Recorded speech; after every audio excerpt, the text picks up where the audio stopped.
So hello everyone, this is Eliezer Finehas and you are watching Eliezer Educational Academy।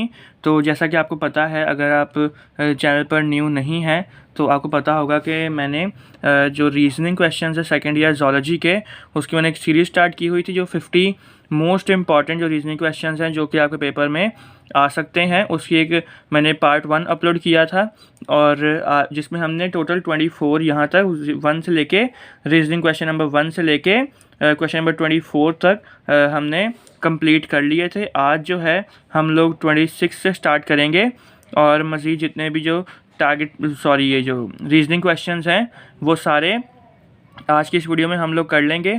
और अगर आप इस channel पर न्यू हैं, अगर ये आप फर्स्ट वीडियो देख रहे हैं, तो मैं आपको ये बताता चलूँ कि हमारे चैनल पर तकरीबन first year and second year के तकरीबन हर एक सब्जेक्ट का टारगेट पेपर अपलोड हो चुका है जो कि 2023 के एग्जामिनेशंस के अकॉर्डिंग है। तो लाजमी वहाँ से भी जाकर आप फ़ायदा उठाएं। और हमारे चैनल पर प्लेलिस्ट बनी हुई है first year and second year target papers 2023 के नाम से, तो आप वहाँ से इससे फ़ायदा उठा सकते हैं। वहाँ से आपको सारे जो हैं जितने भी टारगेट पेपर्स हैं उनकी लिस्ट आपको मिल जाएगी। तो आए हम बगैर टाइम वेस्ट किए अपने लेक्चर का स्टार्ट करते हैं। तो क्वेश्चन नंबर 26 से स्टार्ट करते हैं। तो इसमें लिखा है why some areas like lips, palms, fingers, soles etcetera are hairless. अब आपको पता है कि बहुत जैसे तो हमारे जो जिस्म पे बॉडी पे हेयर्स होते हैं, बाल होते हैं, तो जैसे कि आपको पता है कि लिप्स पे कोई हेयर्स नहीं होते, एड़ी पे कोई नहीं होते, हमारी उंगलियों पे कोई नहीं होते हेयर्स। तो ऐसा क्यों होता है कि क्यों नहीं इन जगहों पे हेयर्स होते, क्यों? तो इसका आंसर है some areas of our body is hairless because they consist of thick collagen fibres with spiral and highly coiled nerve endings. अच्छा, जो ये चीज़ें हैं इस पर इन चीज़ों पर हेयर्स इसलिए नहीं होते क्योंकि इन हेयर्स पर एक थिक कोलेजन फाइबर होता है जो कि स्पायरली कॉइल्ड होता है, जिसकी जो नर्व एंडिंग्स है वो स्पायरली कॉइल्ड होती हैं। यही वजह है कि जो एरियाज हैं like lips, palms, fingers, soles etcetera, यहाँ पर जो हेयर्स हैं वो नहीं होते और ये जो बॉडी पार्ट्स हैं ये हेयरलेस होते हैं। तो आए हम लोग नेक्स्ट क्वेश्चन की जानिब बढ़ते हैं, क्वेश्चन नंबर 27 की जानिब। तो मैं फोल्ड कर देता हूँ। हाँ, तो question number 27, why does a polarity is found in resting membrane potential। तो जो रेस्टिंग मेम्ब्रेन पोटेंशियल होता है उसमें पोलैरिटी कैसे क्यों पाई जाती है। अब बताएं पोलैरिटी क्या होता है, जो मतलब कि करंट जिसमें पास हो सके, तो वो पोलर चीज़ें होती हैं। तो जो रेस्टिंग मेम्ब्रेन पोटेंशियल है उसके थ्रू करंट पास हो सकता है, तो उसमें पोलैरिटी क्यों होती है। तो उसका आंसर है the polarity found in resting membrane potential is due to the unequal distribution of ions positive and negative across the neurolemma. तो भाई जाहिर सी बात है कि रेस्टिंग मेम्ब्रेन पोटेंशियल में पोलैरिटी इसलिए होती है क्योंकि इसमें अनइक्वल डिस्ट्रीब्यूशन ऑफ आयंस होती हैं। जैसे जो पॉजिटिव और नेगेटिव जो आयंस हैं उनकी इक्वली डिस्ट्रीब्यूशन नहीं होती। अगर इक्वली डिस्ट्रीब्यूशन होती है तो वो चीज़ पोलर नहीं होती बल्कि नॉन पोलर कहलाती है। और कोई भी ऐसी चीज़ जिसमें अनइक्वल डिस्ट्रीब्यूशन ऑफ आयंस होती है तो वो पोलर होती है। और यही वजह है कि रेस्टिंग मेम्ब्रेन पोटेंशियल जो है वो पोलैरिटी उसके अंदर पाई जाती है। क्वेश्चन नंबर 28 की जाने बढ़ते हैं। Which substance is required to transfer the impulse from pre synaptic to post synaptic neuron. अच्छा, तो ऐसा कौन सा सब्सटेंस है जो रिक्वायर होता है कोई भी इम्पल्स ट्रांसफ़र करना फ्रॉम प्री साइनेप्टिक से पोस्ट साइनेप्टिक न्यूरॉन से। कोई भी अगर चीज़ हमें इम्पल्स को जो ट्रांसफ़र करना है तो उसके लिए कौन सा सब्सटेंस हमें चाहिए होता है। तो उसके आंसर की जाने बढ़ते हैं। At chemical synapses impulses are transmitted by the release of neurotransmitters from the axon terminal of the pre synaptic cell into the synaptic cleft. तो भाई ये जो हमने इम्पल्स को ट्रांसफ़र करना होता है ना from pre synaptic to post synaptic neuron, तो इसके लिए एक न्यूरोट्रांसमीटर है जो कि रिलीज़ होता है और इसी न्यूरोट्रांसमीटर की वजह से जो हम इम्पल्स को प्री साइनेप्टिक से पोस्ट साइनेप्टिक न्यूरॉन तक ट्रांसफ़र कर सकते हैं। अच्छा, question number 29, how Parkinson's disease is different from Huntington's disease. Parkinson's disease और हंटिंगटन डिजीज़ में क्या फ़र्क है। तो Parkinson's disease is the most common of several akinetic rigid syndromes and Huntington's disease is only one of an ever growing number of trinucleotide repeat disorders. तो भाई Parkinson disease और Huntington's disease जो है इसमें जो common फ़र्क क्या है, तो पार्किंसन डिजीज़ जो है वो सेवरल एकाइनेटिक रिजिड सिंड्रोम है, और जो हंटिंगटन डिजीज़ है is the only one of an ever growing number of, इसमें क्या होता है हंटिंगटन डिजीज़ में जो ट्राईन्यूक्लियोटाइड रिपीट डिसऑर्डर उसका जो नंबर है वो बहुत ज़्यादा ग्रो होने लग जाता है। तो ये जो है एक कॉमन इनमें जो वाजिया फ़र्क होता है। तो question number 30, how resting membrane potential of neurolemma is maintain. अच्छा, जो हमारा न्यूरोलीमा होता है उसका रेस्टिंग मेम्ब्रेन पोटेंशियल कैसे मेंटेन होता है, तो ये हमने बताना है। तो the polarity found,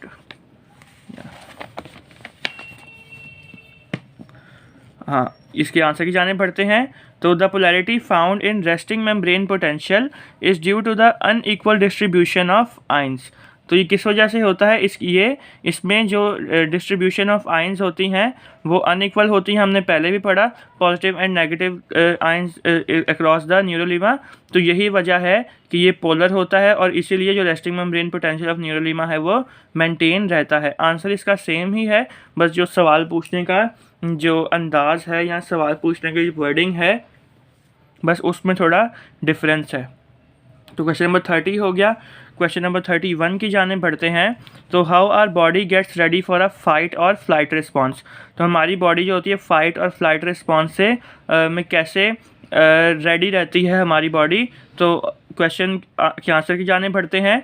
the nerves of sympathetic system affect the visceral organs and prepare our body for a fight और फ्लाइट रिस्पॉन्स। अच्छा, जो हमारी सिंपैथेटिक सिस्टम है ना, हमारा सिंपैथेटिक सिस्टम, तो उसके अंदर जो नर्व्स होती हैं तो वो हमारे विसरल ऑर्गन को अफेक्ट करती हैं और हमारी बॉडी को हर वक्त प्रिपेयर करती हैं, रेडी रखती हैं कि फ़ाइट और फ्लाइट रिस्पॉन्स के ज़रिए।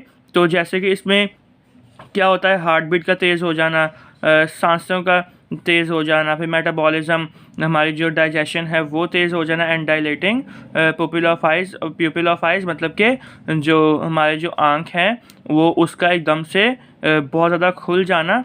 तो ये इसकी कुछ एग्जांपल है। जैसे मैं आपको फॉर एग्जांपल मैं आपको एग्जांपल देता हूँ। जैसे अगर आपको कोई भी गरम चीज़ लग जाए, जैसे इस्त्री का भी आपने कपड़े प्रेस किए हों तो आपको कपड़े प्रेस करते हुए वो गरम इस्त्री लग जाए, या पानी वो जो बॉईल करने के लिए रखते हैं वो उतारते हुए आपको गरम कुछ भी ऐसा हो सकता है। तो एकदम से क्या होता है कि हमारी बॉडी है हमारी एकदम से, या कोई डरावनी चीज़ देख लें तो फ़ौरन आपकी हार्ट बीट तेज़ हो जाती है और आपकी आंखें खुली रह जाती हैं।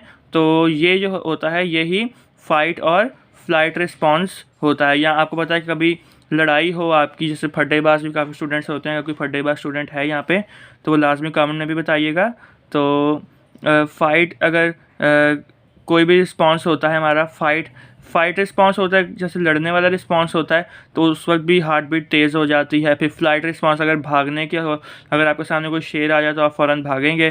तो ये फ़ाइट और फ्लाइट रिस्पॉन्स होता है। मुझे उम्मीद है कि आपको इसका अच्छे से समझ आ गई होगी।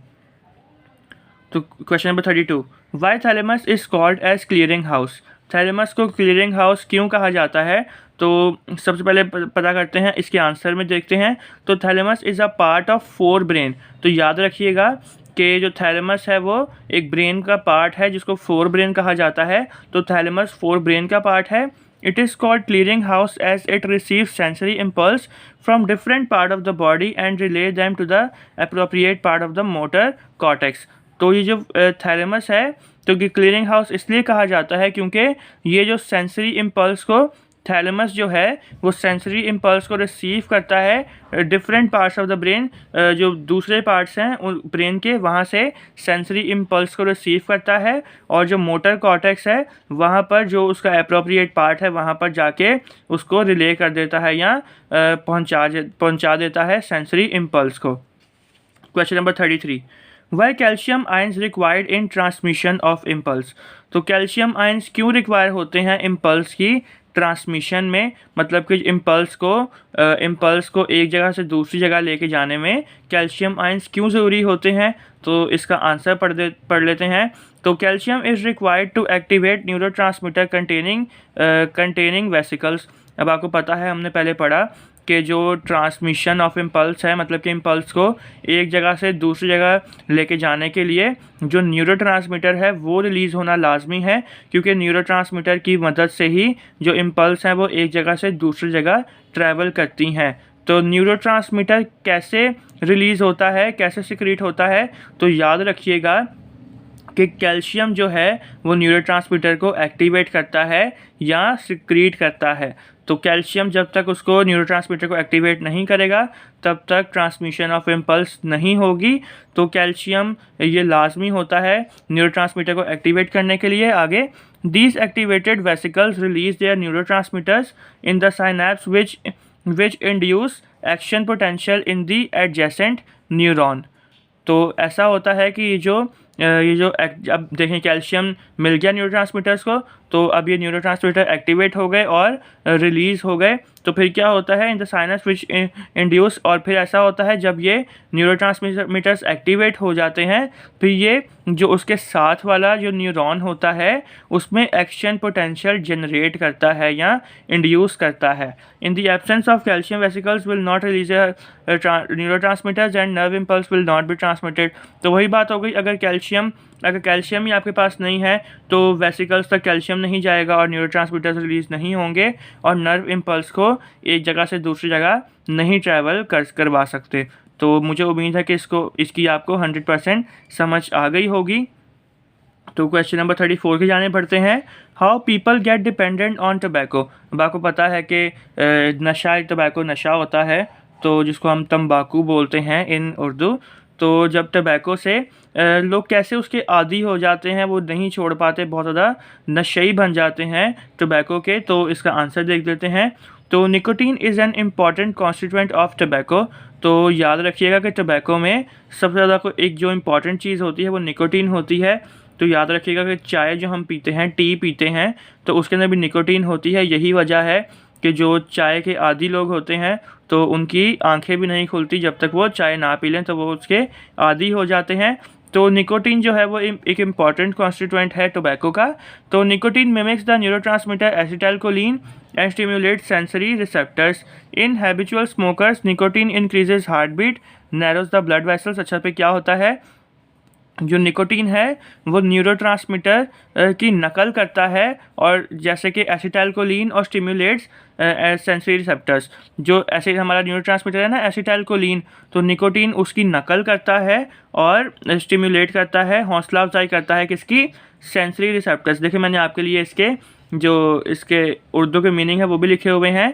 तो जो मैं एक बार फिर आपको रिपीट कर देता हूँ, निकोटीन जो एसिटाइलकोलिन है उसकी नकल करता है और सेंसरी रिसेप्टर्स की हौसला अफजाई करता है। तो इन हैबिचुअल स्मोकर्स, और जो हैबिचुअल स्मोकर्स होते हैं जो डेली लाइफ में स्मोकिंग करते हैं, तो ये निकोटीन सबसे पहले तो आपका हार्ट बीट को इंक्रीज़ कर देता है, ज़्यादा कर देता है, और जो आपकी ब्लड वेसल्स हैं उनको बहुत ज़्यादा नैरो कर देता है। नैरो का मतलब बिल्कुल श्रिंक कर देता है आपकी ब्लड वेसल्स को। और ये क्या लिखा है, इंक्रीजेस ब्लड प्रेशर, आपके ब्लड प्रेशर को भी इंक्रीज़ कर देता है। And stimulates nervous system thereby reduces, और फिर ऐसा होता है जब वो नर्वस सिस्टम को स्टिमुलेट करता है, हौसला अफजाई करता है किसकी, नर्वस सिस्टम की। तो ऐसा होता है कि जो आपके जो मसल्स की थकन है वो कम हो जाती है। और यही वजह है ना कि जब कोई भी स्मोकर है, वो जो डेली लाइफ में जो जहाज़ बने होते हैं जब वो स्मोक करते हैं तो वो ऐसा बोलते हैं कि भाई हमें तो हमारी जो बॉडी है वो एकदम फ्रेश हो गई है। तो यही वजह है, नर्वस सिस्टम स्टिमुलेट होने की वजह से उनके जो जिस्म है वो बिल्कुल एकदम चुस्त हो जाते हैं। और आपको पता है कि अगर उनको नशा ना मिले तो उनका जिस्म टूटता है, क्योंकि वो उस चीज़ के आदी हो जाते हैं। इंक्रीजेस अलर्टनेस, और बहुत ज़्यादा अलर्ट हो जाते हैं जब वो अपना नशा पूरा कर लेते हैं। एंड अप्रूव्स कंसंट्रेशन भी उनमें अप्रूव हो जाती है। Question number 35, how type 1 and type 2 diabetes differ from each other. अब देखें, डायबिटीज़ आपको पता है कि जो शुगर मर्ज़ है उसको डायबिटीज़ कहा जाता है। तो दो किस्म की डायबिटीज़ होती हैं, एक टाइप 1 डायबिटीज़ होती है और एक टाइप 2 डायबिटीज़ है। तो यही पूछा जा रहा है कि टाइप 1 डायबिटीज़ और टाइप 2 में क्या फ़र्क है। तो अभी देख लेते हैं। तो आंसर में लिखा है type 1 diabetes is an autoimmune disorder of children in which beta cells of pancreas get destroyed। तो ये टाइप 1 डायबिटीज़ है ना, तो ये एक ऑटो इम्यून डिसऑर्डर है जो कि बच्चों के अंदर पाया जाता है। और टाइप 1 डायबिटीज़ में होता क्या है, टाइप 1 डायबिटीज़ में जो बीटा सेल्स होते हैं, जो पेनक्रियाज में प्रोड्यूस होते हैं बीटा सेल्स, वो बिल्कुल डिस्ट्रॉय हो जाते हैं, ख़त्म हो जाते हैं। Now insulin is not produce in this patients and they become insulin dependent. और आपको पता है कि इंसुलिन जो है वो हमारी बॉडी के अंदर एक नेचुरल फिनोमिना है कि वो इंसुलिन प्रोड्यूस होती है। तो इन ऐसे पेशेंट्स में ये होता है कि देखें, जब बीटा सेल्स ही नहीं प्रोड्यूस होंगे तो इंसुलिन नहीं बनेगी, और इंसुलिन नहीं बनेगी तो ये आर्टिफिशियल इंसुलिन पर डिपेंडेंट हो जाते हैं। और जब तक इनको इंसुलिन लगती रहती है तब तक ये ज़िंदा रहते हैं, और जहाँ से आर्टिफिशियल इंसुलिन लगना बंद हो जाए तो ऐसे जो पेशेंट्स हैं वो मर जाते हैं या उनकी डेथ हो जाती है। टाइप 1 आपने पढ़ लिया कि टाइप 1 डायबिटीज़ में क्या होता है। अब टाइप 2 डायबिटीज़ की जाने बढ़ते हैं। तो in type 2 diabetes insulin is produced in the body but its target cells become insensitive and do not take up glucose. These patients can lead a normal life by low fat and low sugar diet and regular exercise. Sometimes oral drugs are given to increase insulin action or secretion of insulin। तो आसान अल्फाजों में बताऊं तो जो type 2 diabetes होती है, जो कि आपको पता है कि आजकल के हमारे बुज़ुर्गों को, हमारे माँ बाप को जो शुगर जो मर्ज़ है जिसमें वो कम से कम शुगर वाली चीज़ें खाते हैं, तो ऐसा होता है कि ये टाइप 2 वाली डायबिटीज़ ये वाली है, और टाइप 1 जो थी वो बिल्कुल ही डिफरेंट थी, जो कि मैंने आपको एक्सप्लेन कर दी। तो ठीक हो गया, क्वेश्चन नंबर 35 भी क्लियर हो गया। अब क्वेश्चन नंबर 36 की जानिब बढ़ते हैं। तो क्वेश्चन नंबर 36 में लिखा है, एक सेकंड मैं कैमरा सेट कर लूँ। अच्छा, क्वेश्चन नंबर 36 में लिखा है, why monosynaptic transmission is faster than polysynaptic transmission. अच्छा, जो मोनोसाइनेप्टिक ट्रांसमिशन है ना, वो पॉलीसाइनेप्टिक ट्रांसमिशन से बहुत ज़्यादा फास्ट होती है। तो ऐसा क्यों होता है, इसके आंसर की जाने बढ़ते हैं। Monosynaptic transmission is faster than the polysynaptic transmission because it involves one sensory and one motor neuron. तो monosynaptic and passes through just one synapse. तो जो मोनोसाइनेप्टिक ट्रांसमिशन है ना, इसके अंदर इसमें एक सेंसरी न्यूरॉन होता है और एक मोटर न्यूरॉन होता है, और इन्होंने सिर्फ और सिर्फ एक ही साइनेप्स से पास होना होता है। लेकिन on the other hand polysynaptic transmission involves more than one synapses, therefore transmission is delayed. मैं आपको आसान अल्फाज़ों में बताता हूँ कि एक है, मैं इधर लिख देता हूँ, जैसे कोई गली है, ठीक है, आपने यहाँ से जाना एक गली से, और यहाँ आपके पास जो रास्ता है वो 2 गलियों का है कि आपने पहले ये वाली में जाना है, फिर यहाँ से आप गए गली में, फिर इस गली में आए, ठीक है। एक आपके पास ये रास्ता है और एक बिल्कुल सीधा सीधा रास्ता है कि आपने एक गली से ही पहुँचना है। तो आप खुद बताएं कि कौन सी ज़्यादा फास्ट होगी। जब आप एक गली में से चले जाएंगे वो आप जल्दी पहुँचेंगे, या फिर 2 गलियाँ बदल के जानी होंगी या तब पहुँचेंगे। तो बिल्कुल भाई, आपका आंसर बिल्कुल ठीक है कि जब आप एक गली से ही जाएंगे तो फिर ही आप जल्दी पहुंच पाएंगे। तो इसका भी सेम सीन है। जो मोनोसाइनेप्टिक ट्रांसमिशन है उनको सिर्फ और सिर्फ सेंसरी और मोटर न्यूरॉन्स को सिर्फ एक साइनेप्स से गुजरना पड़ता है। यही वजह है कि जो मोनोसाइनेप्टिक ट्रांसमिशन है वो फास्टर होती है देन पॉलीसाइनेप्टिक ट्रांसमिशन। चैप्टर नंबर 4 की जानिब आते हैं। तो इस 37 क्वेश्चन नंबर 37 है, why testis descend down in human male foetus before birth. तो जो टेस्टिस होते हैं वो आपको पता होगा, या अगर नहीं पता मैं आपको बता देता हूँ कि जब मदर के वोम के अंदर जो बच्चा होता है मेल होता है, यूजुअली आपको पता है कि मेल के अंदर ही टेस्टिस होते हैं। तो जब मेल जब अंडर वो होता है ना, ग्रोथ हो रहा होता है मदर के वोम के अंदर, माँ के पेट के अंदर, तो तब जो हैं टेस्टिस जो होते हैं वो आपके पेट के अंदर ही प्रोड्यूस हो रहे होते हैं। तो फ़ौरन जब बर्थ के कुछ टाइम पहले ही जो टेस्टिस हैं वो आपके जो हैं बिटवीन द थाइज आ जाते हैं। तो ऐसा क्यों होता है, तो क्वेश्चन आंसर की जाने बढ़ते हैं। During embryonic development testis develop inside the abdomen of man.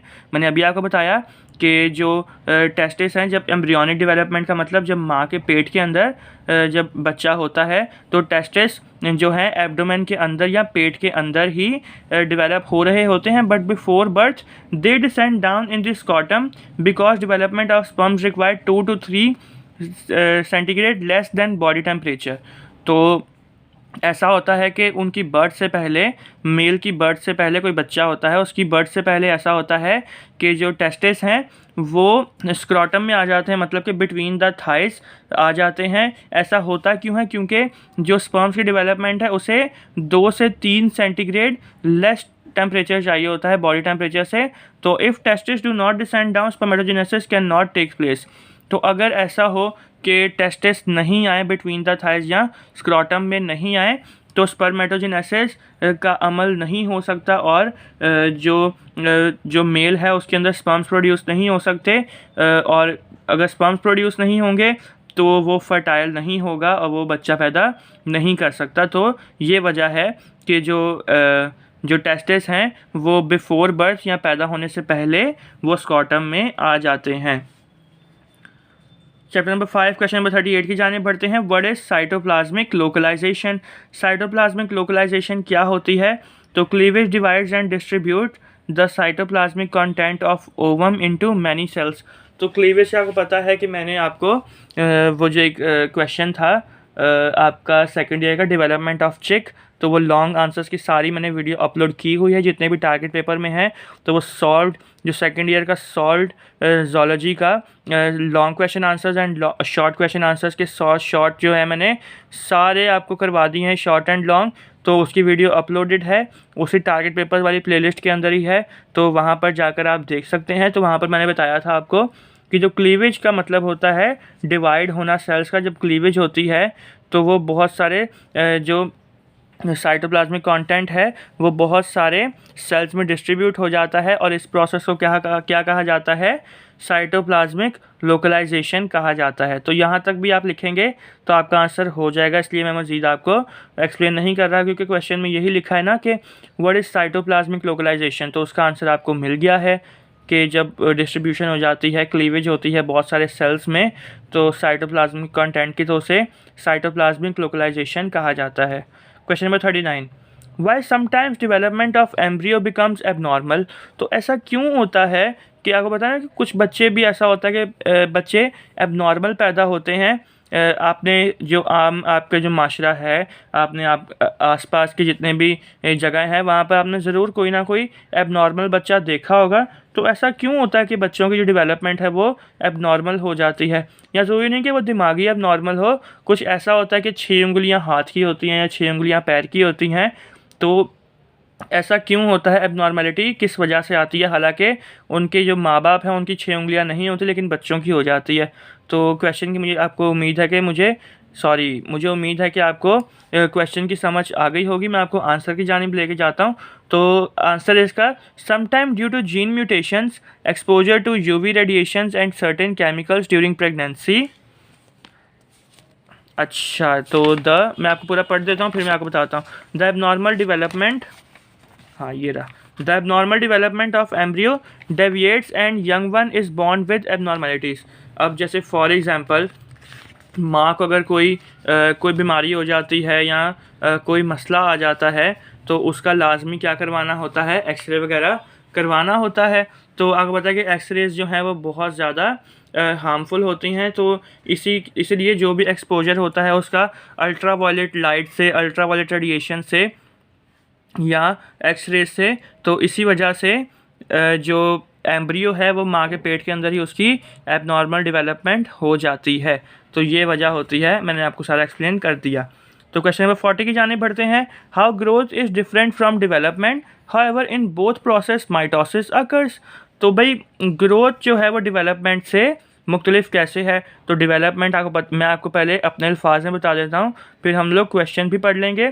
तो भाई डेवलपमेंट क्या होता है? डेवलपमेंट ये होता है जिसमें आपके ऑर्गन्स डेवलप हो रहे हों। जैसे जब माँ के पेट में हम लोग होते हैं, फिर पहले आँखें बनती हैं, नाक, होंठ, बाजू बनते हैं, टांगें बनती हैं, फिर हमारे रिप्रोडक्टिव ऑर्गन्स बनती हैं। तो जो ऑर्गन्स की इसमें डेवलपमेंट होती है। और जो ग्रोथ का क्या होता है, जो कि सिर्फ और सिर्फ साइज़ में हम लोग बढ़ रहे होते हैं। अब आपको पता है कि जब हम लोग छोटे थे तो हमारा जो साइज़ था, हमारा जो स्ट्रक्चर था वो बहुत ज़्यादा स्मॉल था। और जैसे जैसे हम लोग बढ़ते गए, हमारी ऑर्गन्स तो ये ना बढ़ी, जैसे हम लोग बढ़ते गए तो ऑर्गन्स बचपन में भी वही थी और अभी भी वही हैं। तो बस ऑर्गन्स का भी और हमारी बॉडी का जो स्ट्रक्चर होता है उसका साइज़ बढ़ता है ग्रोथ में, और डेवलपमेंट में कंप्लीट जो है हमारी डेवलपमेंट होती है ऑर्गन्स की। तो मुझे उम्मीद है इसकी समझ आ गई होगी। बाकी आप आंसर इसके सामने हैं तो आप वो देख सकते हैं। Question number 41, why non renewable resources can not be use again. जो नॉन रीन्यूएबल रिसोर्सेज होती हैं उसे हम लोग क्यों नहीं यूज़ कर सकते? भाई नाम से ही जाहिर है नॉन रीन्यूएबल। तो नॉन रीन्यूएबल का मतलब कि भाई उसको हम लोग इस्तेमाल नहीं कर सकते, तो इसलिए वो यूज़ नहीं होती। तो ये बड़ा एक अजीब सा सवाल है, लेकिन फिर भी अब आता है पेपर में, हमने तो करना है। तो उसका आंसर देख लेते हैं। Because it can be use for a particular period, क्योंकि ये जो है इसको पर्टिकुलर पीरियड के लिए इस्तेमाल किया जा सकता है। After that they may not be available for use of man and it's exhausted can not be reuse such as fossil fuels. अब एग्जांपल दे दी, जैसे कि ऑयल है, कोयला है और नेचुरल गैस वगैरह हैं। ये एक बार इस्तेमाल के बाद में इस्तेमाल नहीं की जाती और इसी वजह से हम लोग इसको बाद में इस्तेमाल नहीं कर सकते। तो क्वेश्चन नंबर 42 की जाने बढ़ते हैं। तो इसमें लिखा है कि वाई इज़ आर्कियोटेरिक्स, एक सेकंड मैं इसको एडजस्ट कर लूँ सही से, ठीक हो गया। तो why is archaeopteryx connected link between birds and reptiles. तो याद रखिएगा कि जो आर्कियोटेरिक्स है वो एक फॉसिल बर्ड है और इसके अंदर कुछ प्रॉपर्टीज़ बर्ड्स की हैं और कुछ प्रॉपर्टीज़ रेप्टाइल्स की हैं। इसीलिए जो पैलेंटोलॉजिस्ट हैं, तो आर्कियोटेरिक्स फॉसिल बर्ड का मतलब कि अभी इस वक्त ये दुनिया में जो ये बर्ड है आर्कियोटेरिक्स, ये मौजूद नहीं है, लेकिन एक टाइम था जब ये मौजूद था, क्योंकि जो पैलेंटोलॉजिस्ट हैं उनको इसकी जो हड्डियाँ मिली थी और इसी से जब उन्होंने इसके फंक्शंस देखे तो उन्हें पता चला कि आर्कियोटेरिक्स में कुछ प्रॉपर्टीज़ बर्ड्स की थी और कुछ प्रॉपर्टीज़ रेप्टाइल्स की थी, और इसलिए इसको connected link between birds and reptiles कहा जाता है। तो इसका आंसर आप देख लीजिएगा कि कौन कौन सी प्रॉपर्टीज़ बर्ड्स की थी और कौन कौन सी रेप्टाइल्स की थी। तो आपके आंसर आपके सामने है, तो यहाँ से आप देख लीजिएगा। Question number 44, why DNA fingerprinting is performed. तो ये जो है इसका शॉर्ट क्वेश्चन भी मैंने जो है ना, शॉर्ट क्वेश्चन आंसर इसमें आता है, पूरे 5 मार्क्स का होता है। लिखा होता है right a note on DNA fingerprinting, जिसमें बताना होता है कि DNA फिंगरप्रिंटिंग होती क्या है और होती कैसे है और फिर क्यों होती है और इसके यूजेस क्या क्या हैं। तो ये सारी बातें नोट में लिखनी है। तो मैंने इसका जो मैंने आपको अभी भी बताया पहले भी कि मैंने इसका जो सॉल्व टारगेट पेपर है, शॉर्ट क्वेश्चन आंसर्स भी और लॉन्ग क्वेश्चन आंसर्स भी, वो मैंने अपलोड कर दिया है। जो प्लेलिस्ट है first year and second year target papers 2023 के नाम से, वहाँ पर आप जाएंगे तो आपको उधर शॉर्ट क्वेश्चन आंसर्स और लॉन्ग क्वेश्चन आंसर्स की भी वीडियोस, जो कि पूरे 1-1 घंटे की वीडियोस हैं, वो अपलोड हुई हुई हैं। तो आप वहाँ से जाकर देख सकते हैं। उसमें मैंने आपको ये DNA फिंगरप्रिंटिंग कंप्लीट एक्सप्लेन किया हुआ है। तो इसमें यही है कि क्रिमिनल्स को पैटर्निटी इश्यूज़ अभी मैं आपको डिटेल में नहीं एक्सप्लेन कर रहा, वहाँ पे आप जाकर देख लीजिएगा, वहाँ पे मैंने आपको डिटेल में ये पूरा एक्सप्लेन किया हुआ है। तो क्वेश्चन नंबर 45 की जाने बढ़ते हैं। और एक और बात कि मैं इसका डिस्क्रिप्शन में भी आपको लिंक दे दूंगा, शॉर्ट क्वेश्चन आंसर्स और लॉन्ग क्वेश्चन आंसर्स जो मैंने सॉल्व करवाए हैं, तो आपके लिए और भी ईजी हो जाएगा। डिस्क्रिप्शन में लिंक आपको मिल जाएगा और वहाँ से आप क्लिक करके देख लीजिएगा। Question number 45, why eukaryotic gene और DNA can not be clone directly from its genome. अब जो यूकैरियोटिक जीन है या यूकैरियोटिक DNA है, उसको डायरेक्टली क्लोन क्यों नहीं कर सकते फ्रॉम इट्स जीनोम। तो इसका जो आंसर है, यूकैरियोटिक जीन और DNA can not be clone directly from its genome because it contain long non coding part interons, so it is necessary to prepare a complementary gene to introduce in the bacterial cell, because with interon bacterial cell not accept the gene, that's why it is necessary to prepare a gene without interon known as complementary gene। तो भाई ये जो eukaryotic gene है ना, ये बहुत एक लंबा चौड़ा लिखा हुआ, मैं आपको सिंपल अल्फाज में मैं आपको इसको एक्सप्लेन करता हूँ।